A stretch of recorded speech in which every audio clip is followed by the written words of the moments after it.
Boa tarde a todos. Em primeiro lugar, quero dar os parabéns ao professor Eduardo Vilela, ao Léo, e a todos os demais que estão participando da organização do evento. O evento está de ótimo nível, né? A gente viu pessoas ótimas aqui. E, na verdade, marketing digital e a área de gamificação no turismo é um tema enorme, né? Gigantesco. E eu optei por falar um pouco sobre a gamificação. Não é um tema assim tão novo, mas ele é novo no Brasil e muitos destinos turísticos ainda não começaram a trabalhar com esse tipo de modelo, né, motivacional. E eu também represento aqui o pesquisador Marcelo Nunes. O Marcelo Nunes foi aluno nosso há uns anos atrás, aqui no turismo, e fez trabalho de conclusão de curso. Hoje em dia ele é professor e é mestrando na Federal do Rio Grande do Sul. É um orgulho para nós ver nossos alunos, né, se desenvolvendo e crescendo. Ele não pôde estar presente, então eu estou também representando. Uma parte do material que a gente vai ver aqui foi publicado na revista Tourist Management no finalzinho do ano passado.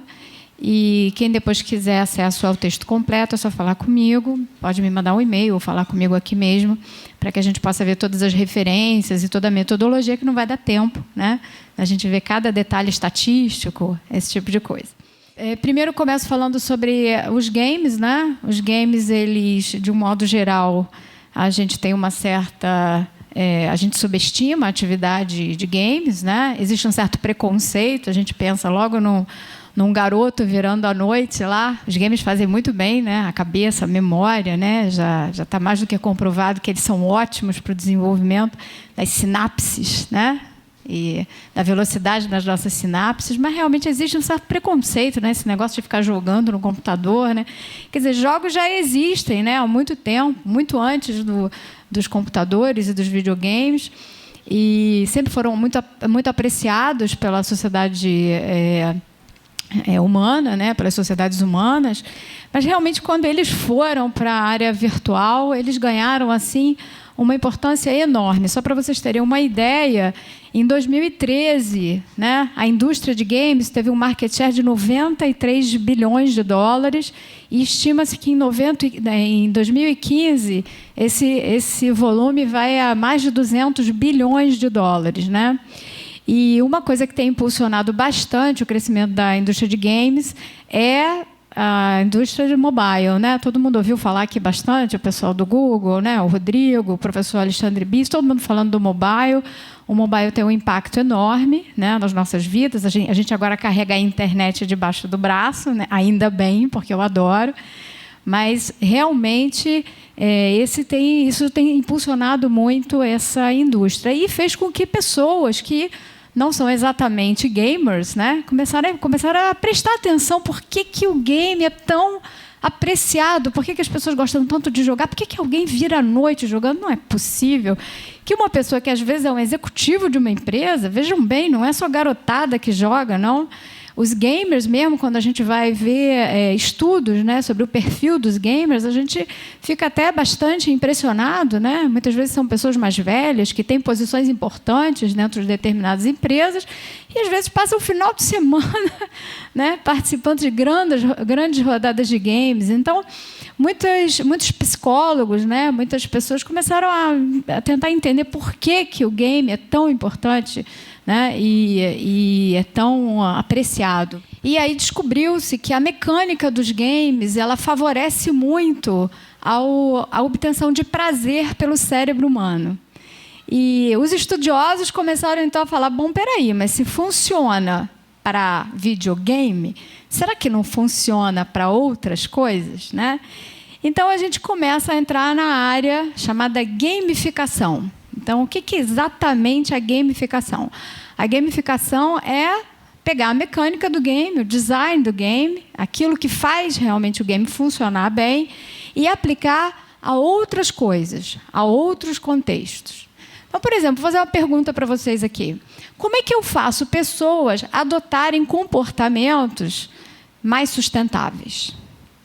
Como é que eu faço as pessoas irem mais à academia de ginástica? Como é que eu faço um turista jogar menos lixo na rua? Como é que eu faço as pessoas quererem reciclar o seu lixo nas suas casas? Como é que eu faço as pessoas me deixarem acompanhar o movimento delas pelo GPS do celular em parques, em áreas de preservação ambiental? Como? Como eu faço as pessoas melhorarem os seus comportamentos? A gente está num momento da sociedade que, com toda essa tecnologia, os nossos comportamentos ainda não são dos melhores, concorda? A gente tem muita coisa para fazer, a gente ainda precisa mudar o mundo, né? Então, de uma certa forma, a gamificação vem para mudar o mundo. Então, a gamificação, ela traz o lúdico se aliando ao utilitário. Essa é a parte mais importante. Ou seja, ao invés de eu ter só um sistema utilitário, por exemplo, um sistema de informação, alguma coisa que me dá informação turística, eu tenho isso, mas jogando, de uma maneira lúdica, que faça com que eu altere, de uma certa forma, o meu comportamento e contribua mais com o desenvolvimento das comunidades, né? Como é que eu faço, por exemplo, com que o turista se interesse mais pela cultura local? Isso é uma discussão grande dentro da nossa faculdade, né? Os turistas, o backpacker, por exemplo, a gente estava ouvindo falar de backpacker aqui, mas existem relatos horrorosos do comportamento de backpackers em determinados lugares, ficam bêbados, né? Tratam mal o pessoal da cultura local, a interação é ruim, enfim. Eu quero melhorar o mundo. Então, vamos fazer isso, mas vamos fazer isso unindo o útil ao agradável. Existe também uma coisa importante na gamificação, que é a combinação da tecnologia, do mundo virtual, com o mundo real. Então, as plataformas, os aplicativos, né, vão gamificar, mas não apenas o mundo virtual, vão gamificar a experiência no mundo real. Todo mundo já percebeu que o game e a gamificação têm um poder muito grande, desde que ele seja bem feito, claro, como tudo na vida, para motivar e para provocar mudanças de comportamento. Eu vou dar alguns exemplos aqui, mais gerais. E fundamental no game é provocar o engajamento. Quer dizer, o engajamento ele é uma coisa que vai um pouquinho além do envolvimento, né? O envolvimento, você está envolvido numa festa. O engajamento, você está ajudando a organizar a festa. Você não vai embora antes que ela termine. Você ajuda a recolher o lixo da festa. Você ajuda o dono da casa a limpar o chão, né? Isso é engajamento. Envolvimento, você vai lá só para dançar, para comer uns salgadinhos e tudo mais. Então, no game, você realmente consegue que o jogador se engaje mais, que ele participe mais. E, ao mesmo tempo, como a gente tem as novas plataformas virtuais, que ele também interaja com outras pessoas e que ele reproduza, né, as suas experiências, que ele conte as suas experiências e que ele impacte, como no caso dos blogs, né? Você está impactando outras pessoas, só que fazendo isso de um jeito um pouquinho diferente. O design motivacional dos games, ele começa com a definição de um objetivo, né? A definição de objetivo, ela cria um senso de propósito, né? Muitas pesquisas na área da psicologia cognitiva mostram que o ser humano precisa de um senso de propósito. Vocês já perceberam que quando a gente não sabe para onde está indo, não acredita muito no que está acontecendo, a gente perde a motivação? Então, o senso de propósito é uma coisa extremamente importante. Ele é o coração do game. Tem um aplicativo de game, né, que é para você correr. Correr, né? Corrida virou, né, uma grande febre. E, nesse aplicativo, você salva o mundo dos zumbis. Então, o objetivo, né, o propósito é salvar o mundo dos zumbis e as pessoas correm e vão ouvindo, e o GPS do celular vai vendo onde elas estão e vai criando novos obstáculos, ela vai acumulando pontos e tudo mais. Então, o objetivo é sempre uma coisa central dentro de um game. Uma outra coisa importante do game é regras, né? Regras super claras, porque as regras claras e iguais para todos os jogadores criam uma sensação de justiça dentro do game, né? Eu sei por que eu estou jogando e eu sei quais são as regras do jogo. Mesmo que eu perca, não tem problema, eu volto, começo de novo, tento de novo, mas eu sei a forma de jogar. Isso também promove um aprendizado do jogador, né? O jogador, mesmo que erre, ele consegue aprender, porque ele começa a conhecer quais são as regras. Outra coisa importante dos games é a participação voluntária, né? Então, a pessoa ela se engaja no game de maneira voluntária. É muito complicado se você quiser obrigar a pessoa a jogar o game, perde uma parte importantíssima do prazer. Nós temos o sistema de feedback. Uma coisa muito interessante para mudar comportamento é feedback, né? Então, na hora que o jogador joga, se ele percebe que ele errou, ele, na mesma hora, morre, né? Perde a vida, tem que começar de novo e tudo mais. Se ele acerta, ele ganha alguma coisa.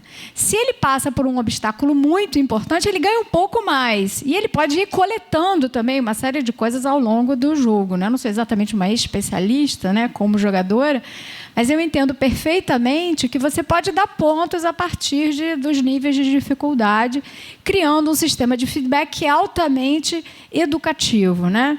E, por fim, as recompensas, né? Os pontos vêm e você pode trocar esses pontos por recompensas. Essas recompensas podem ser, no caso dos games na vida real, por descontos, por prêmios, por reconhecimento nas redes sociais, né? As pessoas saberem que você ganhou, que você acumulou uma quantidade enorme de pontos e tudo mais. Então, essa é basicamente, né, a ideia, né, a mecânica motivacional do game. Eu não sei quem é que usa o Waze aqui. Quem é que usa o Waze? Eu não consigo andar no Rio de Janeiro sem o Waze, né?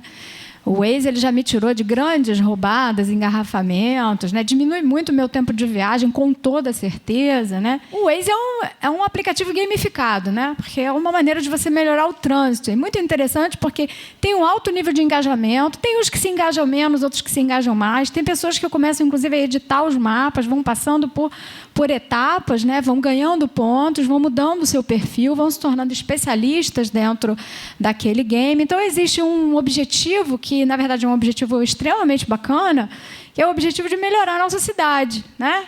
Como é que você engaja pessoas para melhorar a sua cidade? Bom, tem alguma coisa também de útil para elas. É isso que é a importância de se verificar. Aqui na gamificação, a gente tem o utilitário aliado ao lúdico. Então, é legal, é gostoso, é bacana, mas é útil, porque também, se não for útil, a gente não usa.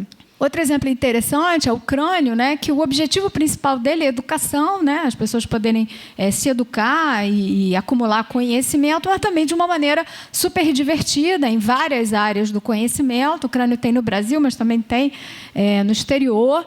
E vocês veem a mecânica aqui acontecendo, né? Jogue, acumule e depois troque por prêmios. O Recycle Bank, né? O Recycle Bank já conseguiu, em algumas comunidades, aumentar em 80% a taxa de reciclagem de lixo. É um negócio lucrativo, né? Eles também ganham dinheiro com o processo de reciclagem e as pessoas podem trocar as suas ações de reciclagem por pontos e depois por uma série de recompensas. Eles têm uma rede de parceiros e tudo mais. Então, novamente, a mecânica do game sendo aplicada a um tipo de mudança de comportamento. Por fim não, né? Por começo, a gente tem até o Foldit, né?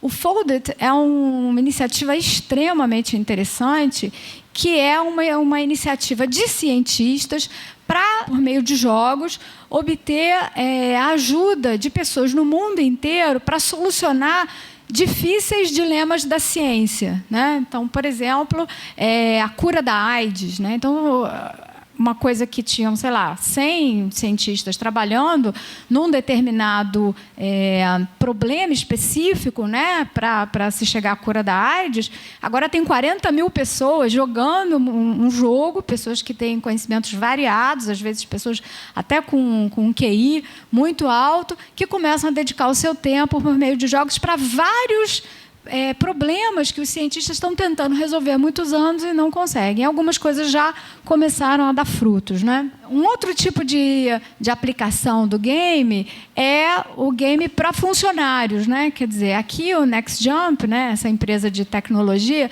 conseguiu que 70% dos seus funcionários começassem a usar academia, né? A gente tinha que fazer isso em todos os lugares, né? Então, por meio de um game, eles acumulam pontos. Alguns desses pontos eles trocam até por aumentos de salário, né, para poder conseguir que tenha mais saúde no ambiente de trabalho, mais animação, menores gastos com médicos, esse tipo de coisa.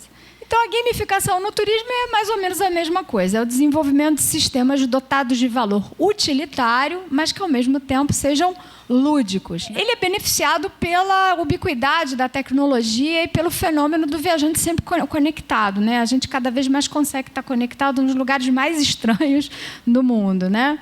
E as novas plataformas digitais que já foram muito faladas aqui. A gamificação pode acontecer antes, durante ou depois da viagem, né? É importante que a informação seja relevante e que o game promova uma experiência lúdica, ou seja, tem que ser legal, tem que ser gostoso de jogar, promova o engajamento e tenha a funcionalidade também da interatividade da conexão com redes sociais. Vamos ver algumas aplicações da gamificação no turismo. A gamificação pode ser usada para melhorar roteiros de viagem, por exemplo, espaços, destinos turísticos, locais, né, que queiram que o turista, né, conheça um pouco mais, né? Conheça, por exemplo, da cultura local, interaja com outros equipamentos, interaja com outros atrativos turísticos que às vezes não são assim tão conhecidos ou tão populares. Games na área de informação turística, né? Então, eu posso também gamificar plataformas de informação para que as pessoas coletem informação de uma maneira diferente, muito mais interessante. Os programas de fidelidade, que são aqueles programas de pontos, né? Que às vezes a gente tem lá que participa do programa de fidelidade, mas não tem engajamento nenhum, né? Tem algumas iniciativas interessantes. O Marriott, agora internacional, fez um teste muito interessante, que ainda não foi para frente, mas eles testaram uma plataforma em que os clientes também acumulavam pontos por fazer recomendações nas redes sociais, por tweetarem, enfim, uma outra forma de recompensar. E, obviamente, o turismo virtual também pode ser gamificado. Algumas aplicações interessantes, né?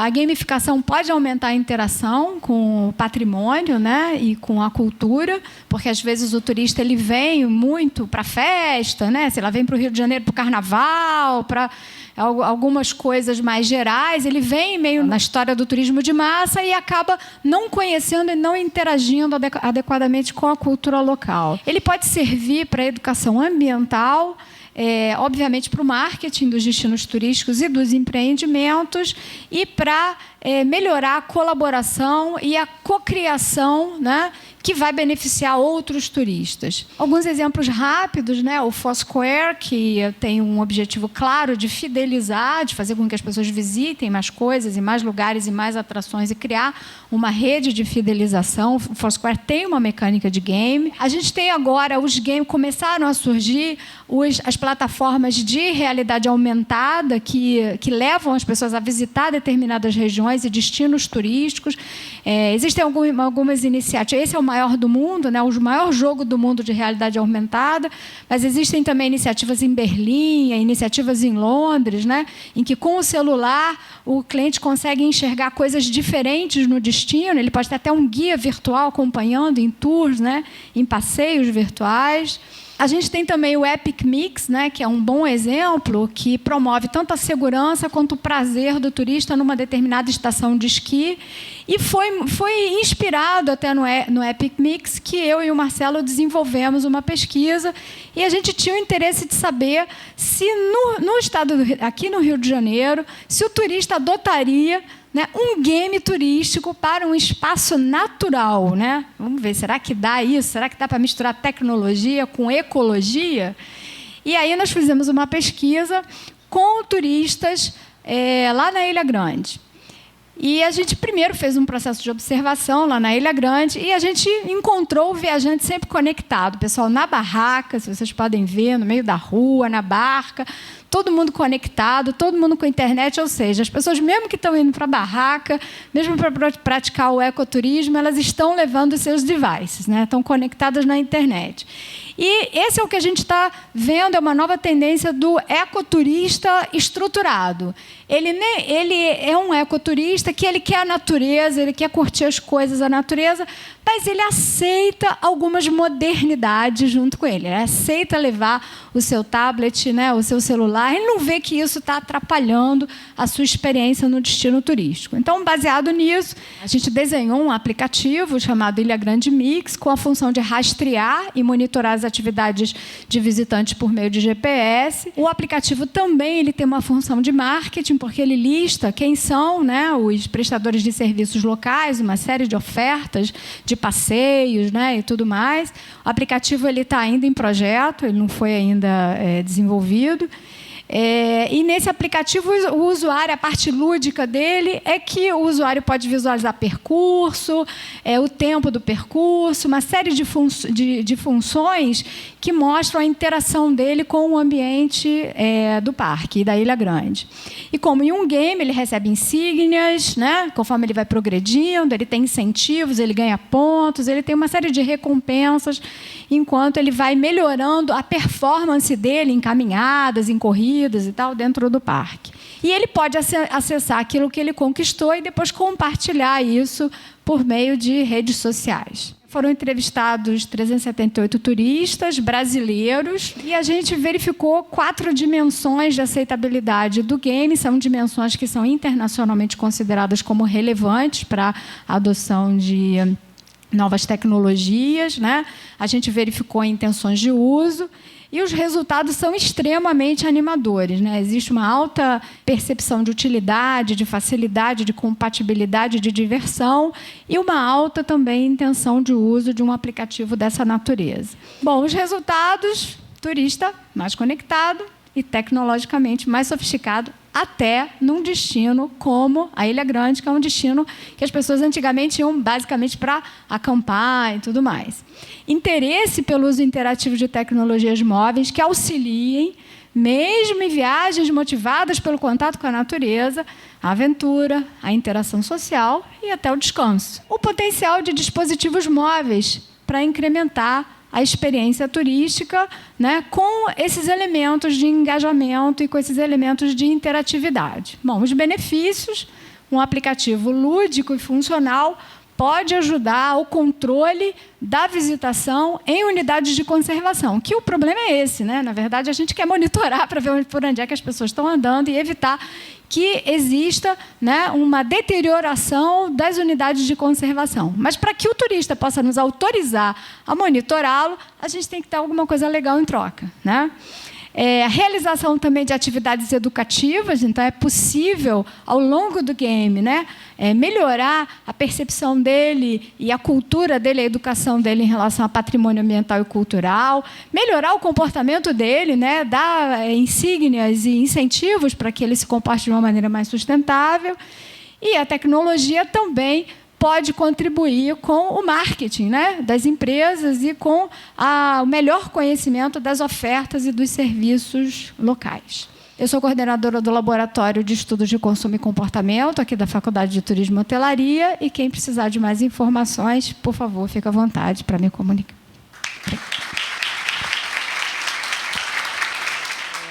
Eu estava pensando um pouco sobre esses aplicativos que são jogos que servem para aprendizado de línguas também, que tem como, por exemplo, o Duolingo, que muitas pessoas usam para estudar línguas e tudo mais.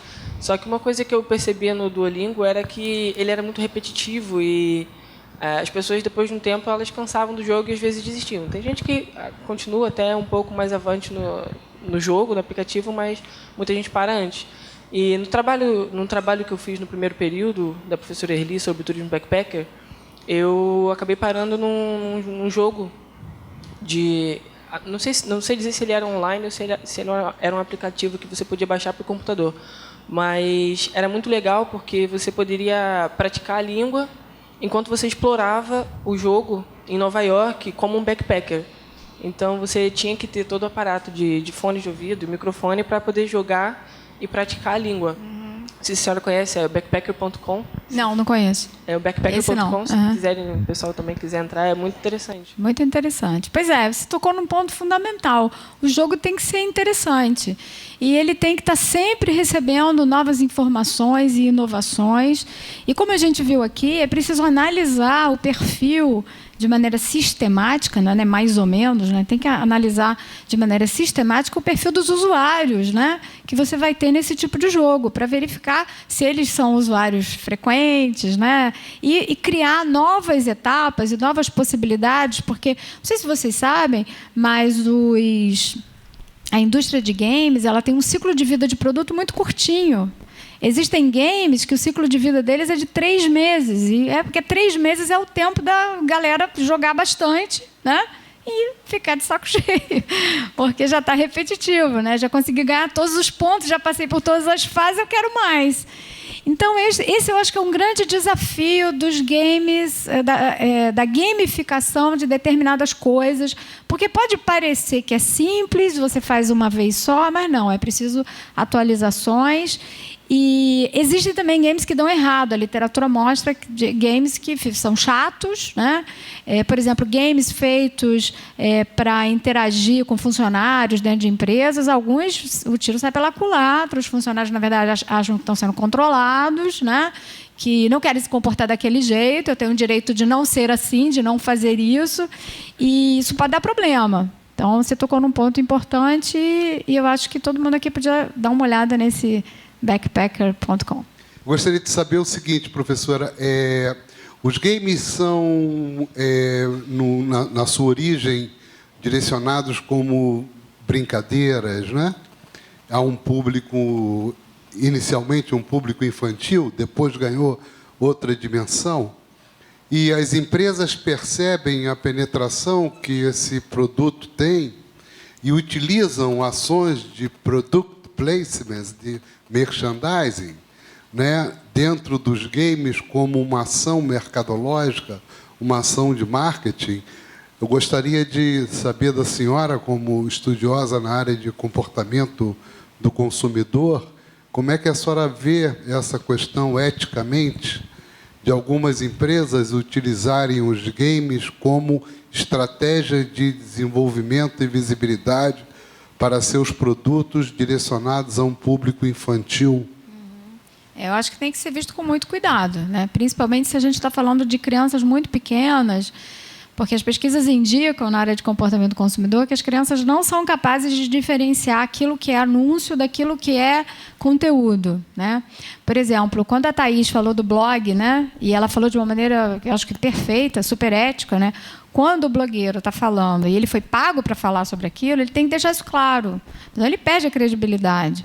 O público também não é bobo, não é isso? É a mesma coisa que jornalista. O jornalista começa a falar muito de determinadas coisas, a gente já logo fica achando aquilo um pouco esquisito. A pessoa perde a independência. E já existem uma série de regulamentações em vários países do mundo. O Brasil até agora aprovou uma um pouco polêmica, que são regulamentações para evitar que as crianças recebam determinadas mensagens, né, sem nenhum filtro, né, até em desenhos animados e tal, a coisa está começando a ser mais controlada. E eu sou a favor de uma reflexão da sociedade civil e até de políticas públicas que tomem conta disso, né, porque a gente está vendo um aumento meio desenfreado no consumo de crianças, né? Mas, de qualquer maneira, o processo de product placement não é exatamente antiético, né? Porque, dependendo, você está fazendo isso para adulto, está fazendo isso para jovem, todo mundo sabe que o carro do 007, né, alguém pagou para estar lá dentro, né? Quem não sabe acaba sabendo em algum momento. Então, eu acho que a gente tem que fazer o nosso papel de educadores, né? De manter as pessoas muito antenadas e muito críticas. E a boa notícia é que a nova geração é muito mais crítica. Muito mais crítica. E muito mais crítica do que nós fomos, né? Do que os nossos pais foram. E isso ajuda bastante nesse, digamos assim, nesse processo de seleção natural até de que marcas a gente vai, em quais a gente vai apostar, em quais a gente não vai apostar. E um último comentário em relação ao turismo, marketing no setor de turismo não é a mesma coisa que marketing de sabonete. né? Não tem nada a ver uma coisa com a outra. Eu não quero só vender, vender, vender. Eu quero o quê? Eu quero educar o turista. Eu quero a sustentabilidade do local. Eu quero melhorar o ciclo de vida daquele local. Eu não posso deteriorar. Então, o marketing ele tem que ter uma visão de interação com o turista, com o visitante, né? De forma a fazer com que essas pessoas passem também a entender o papel delas dentro daquela organização social. Eu escutando aqui sua palestra, eu pensei muito em como usar esse estudo de gamificação, mas não em aplicativos ou softwares aí, em situações reais. Eu acho que no ambiente de turismo seria muito interessante, como, por exemplo, num tour que você está caminhando, explicando as coisas, com o objetivo de manter a atenção das pessoas, promover um game que, ao final daquele passeio, a pessoa receberia algum atrativo por conta de saber bem o que foi falado e assim por diante, ou até em relação ao comportamento que você espera que ela tenha naquela comunidade visitada. Então, eu achei que abriu muitos horizontes aí, muito interessante. Obrigada. Eu concordo plenamente com você. Acho que aplicar a mecânica de games dá para aplicar sem nada de tecnologia, né? Basta você criar uma brincadeira com as pessoas. As pessoas adoram brincadeiras, para dizer a verdade. Outra coisa que elas adoram é quiz, não é isso? Todo mundo adora um quiz, né? E fazer uma brincadeira de perguntas e respostas, de quem lembra mais e tal, pode ser uma coisa muito interessante. A gente faz isso com os filhos, por que não fazer num tour, né? Eu acho que seria muito bacana. Obrigada. Boa tarde, professora. Oi, Renato. Tudo bem? Gostaria de saber, se, na opinião da senhora, nós podemos, do turismo, junto com a da Universidade Federal Fluminense, somos capazes hoje de fazer um projeto piloto nesse sentido, né? De algo inicial, né, dentro da universidade ou da faculdade de turismo ou dentro da universidade, para aplicabilidade futuramente dessa interatividade com o turismo. Eu acho que nós somos perfeitamente capazes. É só organização, projeto e financiamento, não é isso? Mas para conseguir o financiamento, a gente antes precisa ter isso, né? Pesquisa.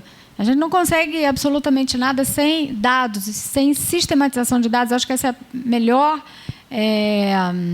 mensagem que eu vi aqui hoje, né? Que a gente precisa sistematizar a informação, a gente precisa conhecer a informação e a tecnologia está a nosso favor nesse sentido. Então, Renato, a resposta é sim. Tem até uma informação que a gente já pode anunciar aqui. Um dos desdobramentos desse evento, né? É a parceria que a Faculdade de Turismo e Hotelaria está formalizando com o Instituto de Computação. Isso pode ser o início desse projeto. Pode ser não, certamente será. Tem uma série de outros desdobramentos, né, Verônica, que um grupo de professores vai se reunir em algum momento e, obviamente, os alunos participarão. Então, vem aí certamente uma série de desdobramentos nesse sentido. Ok, obrigado. Ok, obrigada. Foi um prazer.